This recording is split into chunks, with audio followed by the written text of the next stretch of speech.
Bonjour à toutes et à tous, bienvenue sur ma chaîne Jolto Comics. Aujourd'hui, vidéo achat et cadeau de Noël du mois de décembre 2022. Donc je vais vous présenter mes achats et les cadeaux que j'ai reçus en ce Noël. Alors il y aura du manga, du comics. En comics, il y aura du Marvel, du DC Comics et également du Bliss et de l'indépendant. On va commencer par le manga avec deux cadeaux que j'ai reçus en ce Noël. Premièrement, le 13e tome d'Aohashi Playmaker de Yugo Kobayashi aux éditions Mangetsu. Donc voilà, cette série que je continue d'Aohashi. Donc ce jeune joueur qui gravit les échelons au Tokyo City Esperion FC. Et là, on passe un niveau au-dessus dans cette série, où il passe dans l'équipe A. Donc je vous recommande cette série d'Awashi, même si vous n'êtes pas amateur de foot, c'est toujours une série très intéressante. En manga également, en cas de Noël, j'ai eu le coffret 20th Century Boys. Donc 20th Century Boys de Naoki Uruzawa. Donc c'est le coffret collector rassemblant les tomes 1 et 2. Que voici. Donc voici le tome 1 avec un petit print très sympathique et un deuxième. Et voilà les deux tomes. Donc c'est les Perfect Editions. J'ai entendu beaucoup parler en bien de cette série. Donc je vais pouvoir m'y attaquer à ce monument du manga 20th Century Boys aux éditions Panini Manga. Alors pour le manga, on a fait le tour. Je vais vous présenter du Bliss Edition. Donc, je ne sais pas si vous êtes au courant, il y a eu une braderie de Noël qui s'est passée sur Ulule. Et donc, il y a eu des albums en fin de commercialisation de la part de Bliss Edition qui ont eu des rabais très importants, 70% pour la plupart. Donc j'en ai profité et j'en ai pris quelques-uns. Donc premièrement, Urgence niveau 3 de Joshua Dysart, Jonathan Dumont et Alberto Panticelli, et également Pat Massioni. Donc c'est un comics qui a été en soutien au programme alimentaire mondial.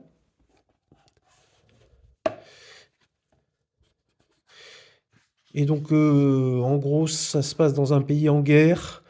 Et voilà, j'en sais pas plus, mais j'en ai entendu parler en bien sur les réseaux. Donc je me suis dit que c'était l'occasion d'en profiter. C'était à un prix très intéressant.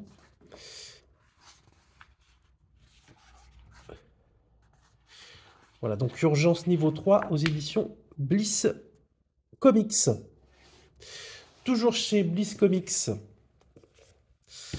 la série Bloodshot Reborn, le tome 1, le tome 2 et le tome 3. Donc il me manque le tome 4. Donc c'est la série Bloodshot Reborn, donc un renouveau pour le personnage de Bloodshot, scénarisé par Jeff Lemire et avec plusieurs dessinateurs dont Mikko Swayan, Raoul Allen, David Baron, Butch Guice, Lewis LaRosa et Brian Reber. Donc Bloodshot Reborn, je suis un grand fan de Jeff Lemire, donc je me suis dit qu'est-ce qu'il a pu faire avec ce perso. J'en ai entendu parler beaucoup en bien et j'ai profité de l'occasion donc de Bliss Comics d'avoir ces 3 premiers tomes à un prix très modéré. à savoir que le tome 4 n'était plus présent et le tome 1, il n'était plus présent aussi, mais j'ai pu le récupérer à un prix intéressant, 4-5 € sur Rakuten. Donc j'ai les 3 premiers, et si ça me plaît, je prendrai le tome 4. Voilà, on continue toujours chez Bliss Éditions. L'intégrale Ninja K de Christos Cage, Thomas Giorello, Juan José Rip et Roberto Della Torre. Donc je sais que c'est dans l'univers Valiant, dans l'univers Bloodshot, c'est un personnage.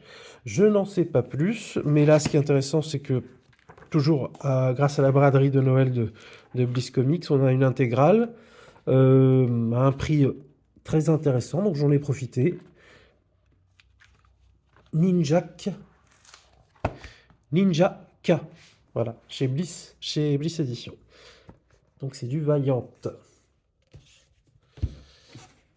Ensuite, toujours chez Bliss Comics, toujours dans le cadre de la braderie, Ivar Time Walker de Fred Van Lante, Clayton Henry, Francis Portela et Pere Pérez.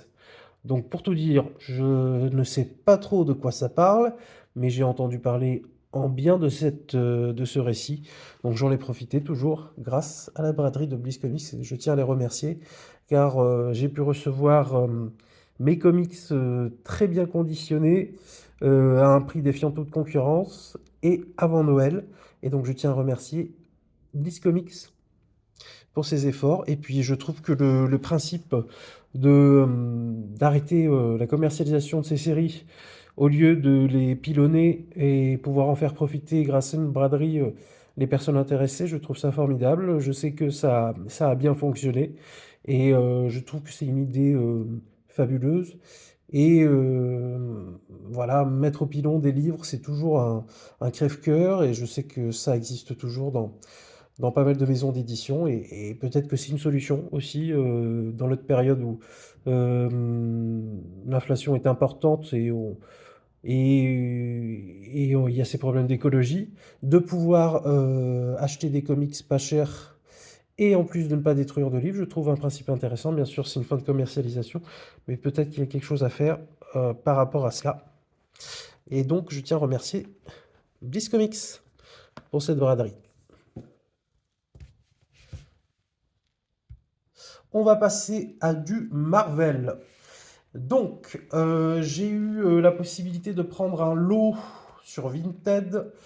Et dans ce lot, il y avait House of X, Power of Ten de Jonathan Hickman, Pepe Larraz et Raúl Silva. Donc je me rappelle que j'avais lu le premier softcover quand il était sorti il y a à peu près 2 ans. J'avais été très intrigué, quoique un peu perdu par ce récit. Et puis je me suis dit, autant profiter de l'occasion. Et chez nos amis de Comic City, qui a un formidable podcast qui fait des reviews régulières des sorties US et également VF, quelqu'un a dit que House of X, ça pouvait très bien se lire avec un autre livre et avoir un arc complet des X-Men. Et donc cet autre récit, qui est la conclusion du run de Jonathan Hickman, c'est Inferno, que j'ai eu la possibilité de trouver en occasion également, à un prix d'environ 10 €. Et donc en soft cover, et donc il y a la conclusion du run de Jonathan Hickman. Donc si on lit House of X, Power of Ten et Inferno, on a un récit complet et tout ce qu'il y a entre le Reign of X, Dawn of X, je ne sais pas combien de séries sont sorties, finalement ne sont pas nécessaires à la trame générale de ce run. Donc les X-Men ne sont pas mes persos favoris, mais j'ai envie de découvrir voilà, tout le travail d'un scénariste, Jonathan Hickman, sur ces personnages. Et donc les dessins sont superbes. Donc on va découvrir ça, l'univers X-Men par Jonathan Hickman, grâce à House of X et Power of Ten. Voilà, ça c'est que de l'occasion. Hein. On va passer encore donc dans l'occasion Marvel. J'ai eu la possibilité de prendre ces deux icons de Daredevil, Dan Nocenti et John Romita Jr., le tome 1, le tome 2.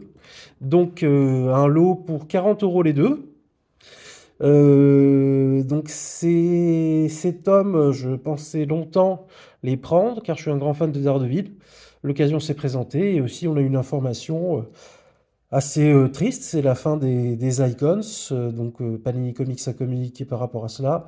Le prix du papier et du carton se faisant, ça devient trop cher pour Panini Comics d'éditer ou de rééditer des Marvel Icons. Donc il y avait des suites qu'on attendait, ou bien des nouvelles séries, donc là c'est complètement fini. Donc tous les tomes qui sont dans le commerce actuellement sont les derniers. Donc voilà, avant la fin définitive, autant en profiter. Et là, je pense que les Punishers de Gareth Ennis, je les cible pour les prendre, car la fin des Icons précipite un peu les achats sur cette collection. Daredevil par Anno Santi.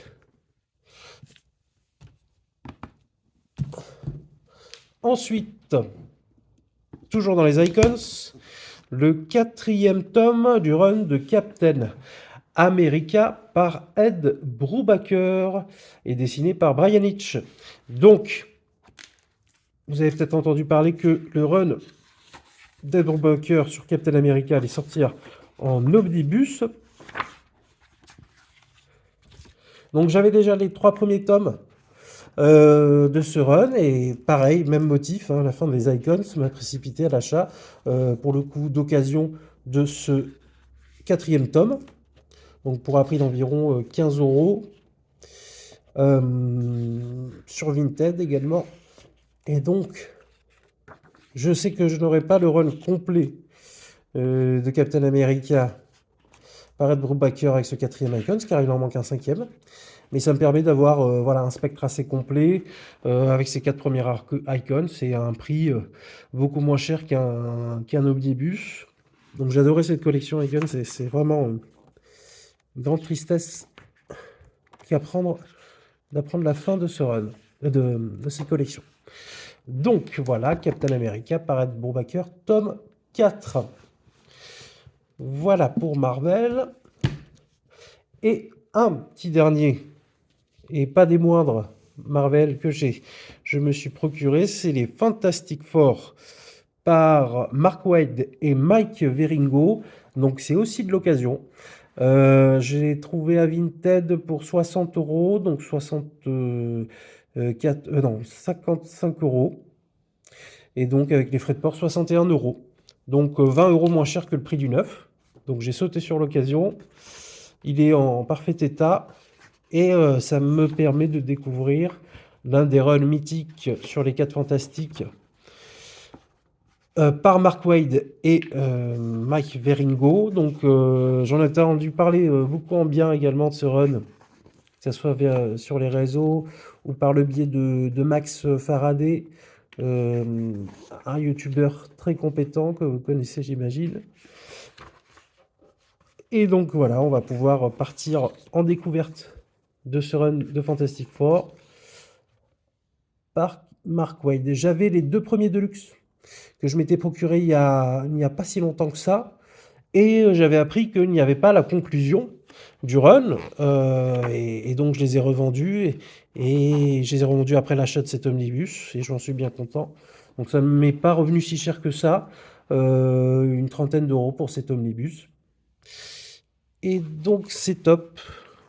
Les dessins sont magnifiques de Mike Wieringo, donc Fantastic Four, chez Panini Comics, donc qui est au prix neuf de 80 €.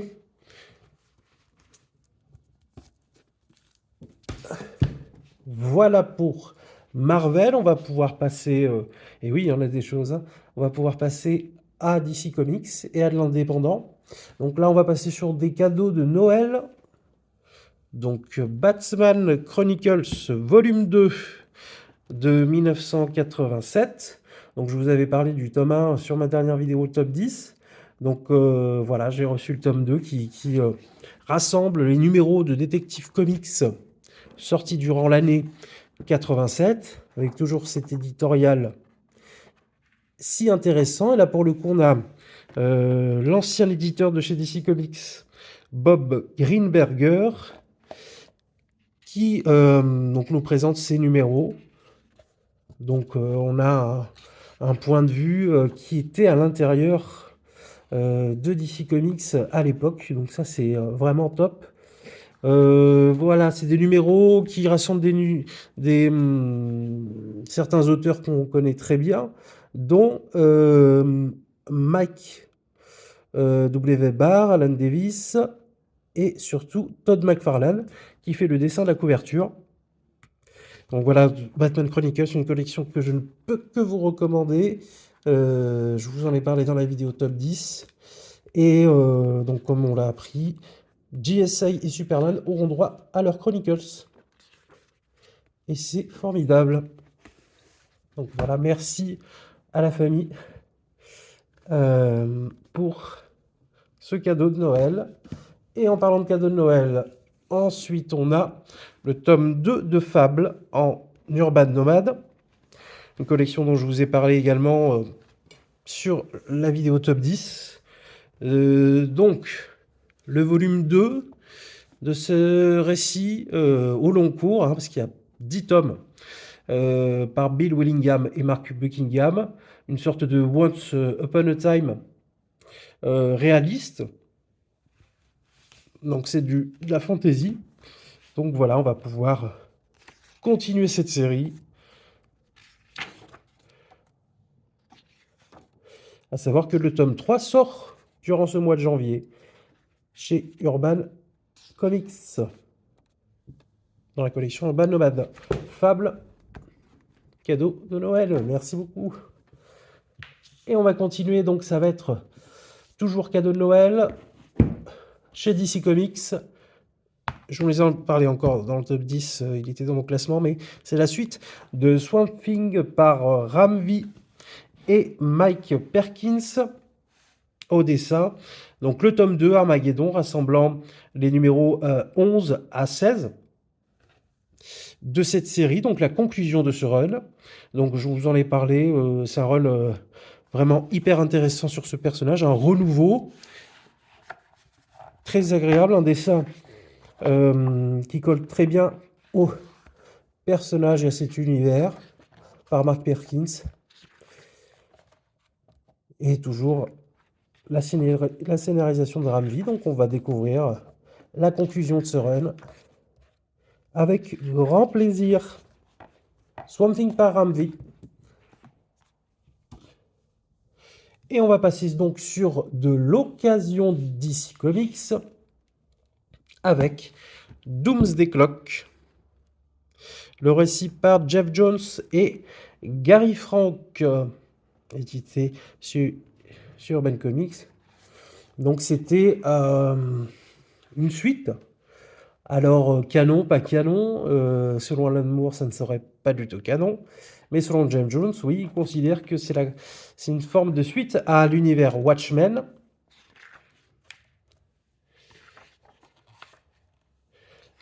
Donc Doomsday Clock,